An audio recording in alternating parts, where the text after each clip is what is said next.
मैं honourable finance minister और honourable home minister का शुक्रगुजार हूं कि उन्होंने लद्दाख के लिए रिवाइज बजट में 148 करोड़ रुपए अलॉट किए। इससे किसी हद तक दोनों हिल डेवलपमेंट काउंसिल के लिए जो 180 करोड़ रुपए की कटौती को पूरा करने में मदद हुई है, जिससे लोकल डेवलपमेंट की किसी हद तक राहत मिली है। लेकिन सर, इस साल यूटी लद्दाख को बजट एस्टिमेट 2024-25 के मुकाबले में तकरीबन 834 करोड़ रुपए की कैपिटल एक्सपेंडिचर कट का सामना करना पड़ा था।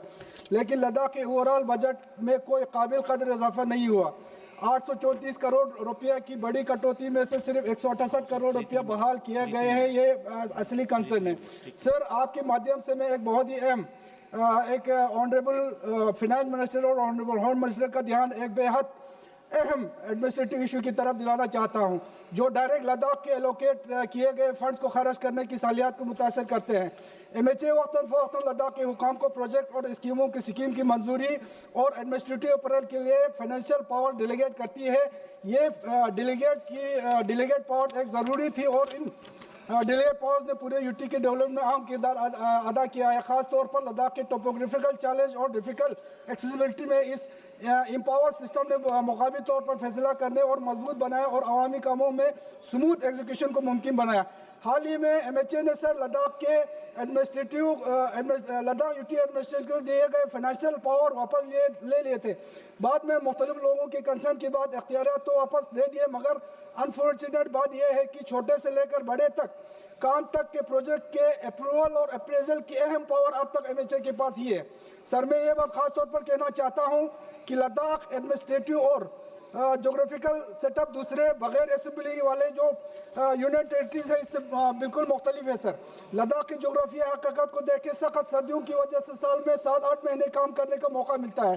दिसंबर से मई तक सड़कें अक्सर बंद रहती है। लिहाजा अगर सारे प्रोजेक्टों के अप्रूवल और अप्रेजल के लिए MHA भेजना जो ज़मीनी हालात से दूर है, न सिर्फ मुश्किल होगा बल्कि बहुत वक्त भी लगेगी, जिससे लद्दाख में पूरा काम का सीजन ज़ाया हो जाएगा और कामों की मुद्दत पूरी नहीं होगी।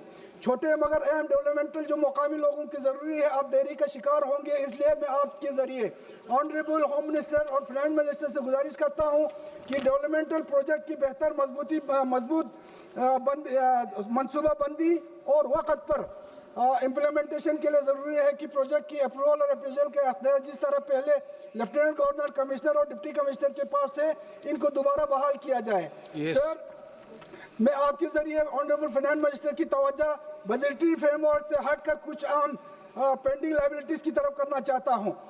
यूटी एडमिनिस्ट्रेशन ने LDC ले और करगिल के तहत पूरे हो चुके कामों के खर्चे के तकरीबन 28 करोड़ रुपए के लिए सर प्लीज कंप्लीट होने दो। 2-4 हमारा डिमांड है सर। 28 करोड़ रुपए के लिए जो दरख्वास्त की है ये मुकम्मल हो चुके कामों के खर्च है और इनकी अदायगी में देरी हाल ही में जारी कामों में बहुत ज़्यादा खलल पैदा कर रही है। साथ ही मुकामी ठेकेदारों की यकीन को भी कमज़ोर कर रही है। इसके अलावा यूटी एडमिनिस्ट्रेशन ने ले और करगिल में तरक्की कामों के हासिल किए गए ज़मीन और प्लांटेशन के जो कंपनसेशन के लिए 130 करोड़ रुपया का भी दरख्वास्त की है, जो सालों से लायबिलिटीज बढ़ी है। सर, ये जो इनको इस फंड्स को जल्द से जल्द जो है वो रिलीज किया जाए। दूसरा सर, लद्दाख में इंजीनियरिंग कॉलेज जो है कई सालों से मंजूर हो चुका है और इसके लिए करगिल जिले में जमीन भी अलॉट हो चुकी है। सर, इसके लिए जल्द से जल्द इसको फंड अलॉट करके इसको मंजूरी दिया जाए और साथ ही एक डिग्री कॉलेज जो संघ को जो करगिल डिग्री कॉलेज का एक क्लस्टर डिग्री कॉलेज की तय चल रहा है, इसको भी फंड्स की वजह से धन्यवाद। Suresh Patel. Thank you, sir. I rise to speak on supplementary demands for grants for 25-26. Every year, the government comes back in mid-year for more money. Corrections